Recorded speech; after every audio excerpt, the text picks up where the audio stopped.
আসসালামু আলাইকুম, welcome to the হেসেল channel. আমার আজকের রেসিপি ওটসের খিচুড়ি। স্বাস্থ্যসম্মত একটি ওটসের খিচুড়ি বানিয়ে খেয়ে দেখুন কতটা হেলদি এবং টেস্টি হয়। যাদের ডায়াবেটিস প্রেশার তারা অনায়াসে এই খিচুড়িটি খেতে পারেন। প্রথমে একটি ডিমে লবণ দিয়ে কিছুক্ষণ ভেজে নিয়ে তারপরে পেঁয়াজ ও মরিচ দিয়ে আবারও কিছুক্ষণ ভেজে নেব। কিছুক্ষণ ভেজে নেওয়া হয়ে গেলে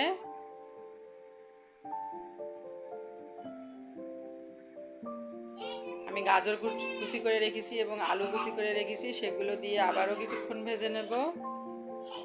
কিছুক্ষণ ভেজে নেওয়া হয়ে গেলে টমেটো কুচি করে রেখেছি, সেগুলো দিয়ে দেব। দেওয়ার পরে আবারও কিছুক্ষণ ভেজে নেব। অল্প মশলা এবং অল্প উপকরণে যে এতটা ইয়ামি এবং টেস্টি খিচুড়ি বানানো যায়, আপনারা এই খিচুড়িটি না বানালে বিশ্বাসই করতে পারবেন না। একটি স্বাস্থ্যকর ওটস খিচুড়ি। তারপরে আমি ওটস দিয়ে আবারও কিছুক্ষণ নেড়ে চেড়ে ঢেকে রান্না করব। একটু রান্না করা হয়ে গেলে পরিবেশনের জন্য বাদাম এবং সাদা তিল দিয়ে পরিবেশন করব।